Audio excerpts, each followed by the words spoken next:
Hello दोस्तों, आज के वीडियो में हम लोग देखने वाले हैं random errors, least count error और ग्रॉस एरर्स। तो चलिए स्टार्ट करते हैं। ये क्या होते हैं, चलिए देखते हैं। पहला अपने पास में रैंडम एरर्स। देखिए, the errors which occur irregularly and at random in magnitude and direction are called random errors. जैसे कि नाम से अपने को पता पड़ रहा है रैंडम। रैंडम का मतलब ही क्या होता है कि रैंडमली कुछ भी हो सकता है, वो किसी भी टाइप का एरर हो सकता है। इसका कोई भी एक शेड्यूल नहीं होता, या ये कांस्टेंट नहीं होता, या किसी भी तरीके से कभी भी किसी भी रूप में हो सकता है। ठीक है, जैसे कि एक तो ये इरेगुलर हो सकता है, मतलब हो सकता है एक बार आए, दो बार आए ही नहीं। उसके बाद में मैग्नीट्यूड के अंदर, डायरेक्शन के अंदर भी ये इरेगुलर हो सकता है। मतलब कभी 5 आ रहा है, कभी 6 आ रहा है, कभी 7 आ रहा है, यह हो सकता है कभी और कम आए। और डायरेक्शन यानी कि कभी पॉजिटिव आ रहा है तो कभी नेगेटिव आ रहा है। ठीक है, तो इस टाइप के एरर्स को बोलते हैं random errors. Such errors occur by chance and arise due to slight variation in the attentiveness of the observer while taking the readings or because of slight variations in the experimental conditions। मतलब ये छोटे मोटे variations की वजह से हो सकता है कि या तो अपन कभी ध्यान नहीं दे रहे हों, या फिर जो ऑब्जर्वेशन है उसके अंदर ध्यान नहीं दे रहे हों, या फिर जो ऑब्जर्वर है वो शायद सही से ध्यान नहीं दे रहा हो। तो इसका कोई भी पर्टिकुलर रीज़न हो सकता है। For example, if a person repeats the observation a number a times, he may get different readings every time. अगर कोई पर्सन रीडिंग ले रहा है तो हर बार वो अलग अलग उसको रीडिंग्स मिल सकती है। Random errors have almost equal chance for both positive and negative errors.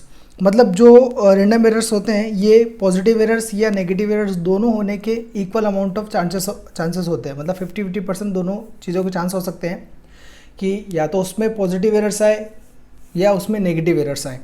ठीक है, hence the arithmetic mean of large number of observations can be taken as the true value of the measured quantity.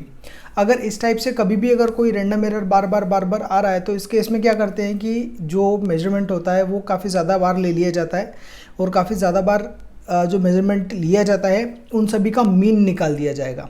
ठीक है, और उस mean को ही हम लोग क्या मानेंगे, ट्रू वैल्यू के रूप में कंसिडर करेंगे। ठीक है, बाकी आगे के मेजरमेंट्स के लिए। अब उसके बाद में अगर अपन देखें, नेक्स्ट होता है अपने पास में लीस्ट काउंट एरर। देखिए, लीस्ट काउंट का मतलब क्या होता है कि ऐसा कोई इंस्ट्रूमेंट जो कम से कम क्वांटिटी को मेजर कर सकता है, छोटी से छोटी क्वांटिटी जो मेजर की जा सकती है, वो होता है उसका लीस्ट काउंट। अब देखिए, this error is due to the limitation imposed by the least count of the measuring instrument. It is an uncertainty associated with the resolution of the measuring instrument. The smallest division on the scale of the measuring instrument is called its least count। मतलब जो सबसे छोटा वाला उसका instrument का scale होता है major करने का, वो कहलाता है उसका लीस्ट काउंट। जैसे इसको एग्जांपल के तौर पे समझते हैं और क्लियर हो जाएगा आपको। For example, a metre scale has a least count of 1 mm। जैसे आपकी जो कॉपीज़ वगैरह में लाइन खींचने के लिए जो स्केल होती है उसका जो लीस्ट काउंट होता है, देखिए वो जो स्केल होती है उसमें 15 सेंटीमीटर तक बने होते हैं। जैसे अगर अपन उस स्केल की बात करें तो 0 से लगाकर 1 तक, और इनके बीच में 10 सब डिविजन्स होते हैं। आप ध्यान से देखोगे तो 0 से 1 के बीच में अगर काउंट करोगे तो 10 छोटी छोटी लाइन्स बनी होती है। एक लाइन होती है उसमें 1 mm की।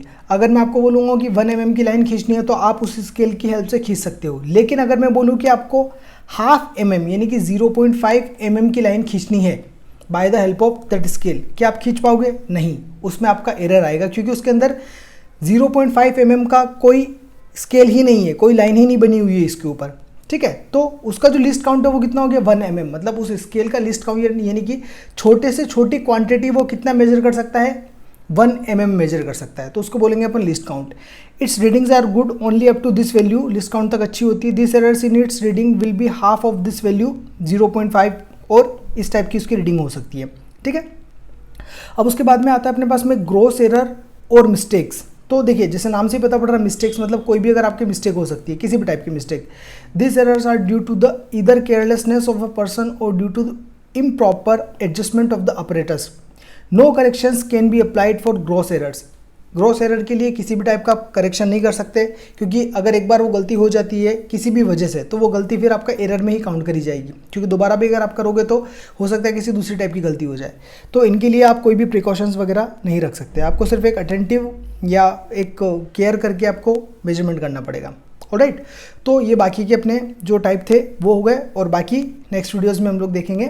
Thanks for watching.